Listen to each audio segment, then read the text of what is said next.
Unang pagbasa. Pagbasa mula sa aklat ni Propeta Jeremias. Sinasabi ng Panginoon, darating ang panahon na gagawa ako ng bagong pakikipagtipan sa Israel at sa Huda. Ito'y di gaya ng tipang ginawa ko sa kanilang mga ninuno nang ilabas ko sila sa Ehipto. Bagamat sumira sila sa kasunduan namin, nagtiyaga ako sa kanila. Ganito ang gagawin kong tipan sa Israel. Itatanim ko sa kanilang kalooban ang aking kautusan. Isusulat ko sa kanilang mga puso.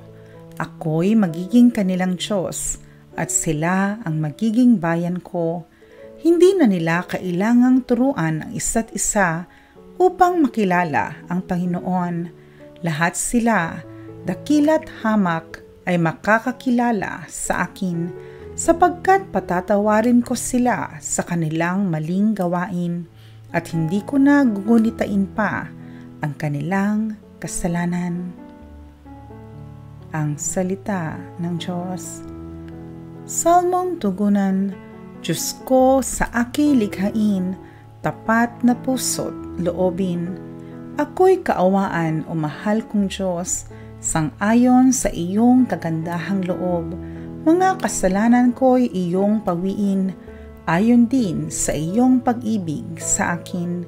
Linisin mo sana ang aking karumihan at ipatawad mo yaring kasalanan. Tugon, Diyos ko, sa aking likhain, tapat na puso't loobin. Isang pusong tapat sa aking likhain, bigyan mo o Diyos ng bagong damdamin. Sa iyong harapay, huwag akong alisin, ang espiritu mo ang papaghariin. Tugon, Diyos ko, sa aking likhain, tapat na puso't loobin.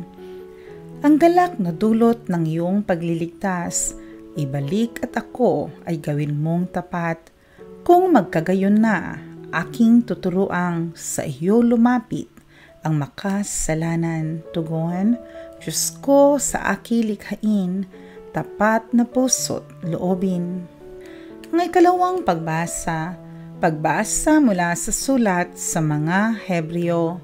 Mga kapatid, noong si Jesus ay namumuhay rito sa lupa, siya'y dumalangin at lumuluhang sumamo sa Diyos na makapagliligtas sa kanya sa kamatayan, at dininig siya dahil sa lubusan siyang nagpakumbaba. Bagamat siya'y anak ng Diyos, natutuhan niya ang tunay na kahulugan ng pagsunod sa pamamagitan ng pagtitiis.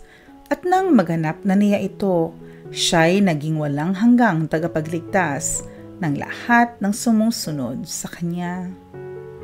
Ang salita ng Diyos. Ang mabuting balita. Ang mabuting balita ng Panginoon ayon kay San Juan. Noong panahong iyon, kabilang ang ilang Griego sa mga pumunta sa pista upang sumamba. Lumapit sila kay Felipe na taga Betsaida, Galilea, at nakiusap, Ginoo, ibig po naming makita si Jesus. Sinabi ito ni Felipe kay Andres, at silang dalaway lumapit kay Jesus at ipinaalam ang kahilingan ng mga iyon. Sinabi ni Jesus, dumating na ang oras upang parangalan ang anak ng tao. Tandaan ninyo, malibang mahulog sa lupa ang butil ng trigo at mamatay, mananatili itong nag-iisa. Ngunit kung mamamatay, ito'y mamumunga ng marami. Ang taong labis na nagpapahalaga sa kanyang buhay ay siyang mawawalan nito. Ngunit ang napupuot sa kanyang buhay sa daigdig na ito ay siyang magkakaroon nito hanggang sa buhay na walang hanggan. Dapat sumunod sa akin ang naglilingkod sa akin, at saan man ako naroroon ay naroon din ang aking lingkod. Pararangalan ng Ama ang sinumang naglilingkod sa akin. Ngayon, ako'y nababagabag. Sasabihin ko ba, Ama, iligtas mo ako sa kahirapang daranasin ko? Hindi, sapagkat ito ang dahilan kung bakit ako naparito, upang danasin ang kahirapang ito. Ama, parangalan mo ang iyong pangalan. Isang tinig mula sa langit ang nagsabi, "Pinarangalan ko na ito at muli kong pararangalan." Narinig ito ng mga taong naroon at ang sabi nila, "Kumulog." Sabi naman ng iba, nagsalita sa kanya ang isang anghel. Sinabi ni Jesus, "Ipinarinig ang tinig na ito dahil sa inyo, hindi dahil sa akin. Panahon na upang hatulan ang sanlibutan. Itataboy ngayon sa labas ang pinuno ng sanlibutang ito, at kung ako'y maitaas na, ilalapit ko sa akin ang lahat ng tao." Sinabi niya ito upang ipakilala kung paano siya mamamatay. Ang mabuting balita ng Panginoon. Panalangin ng bayan. Ama, dinggin mo ang iyong bayan. Makita nawa kay Papa Francisco, mga obispo, mga pari at mga relihiyoso ang kanilang pag-aalay ng sarili upang lahat ng mga Kristiyano ay patuloy na magbigay papuri sa Diyos at magsikap sumunod sa kanilang magandang halimbawa. Manalangin tayo. Ama, dinggin mo ang iyong bayan.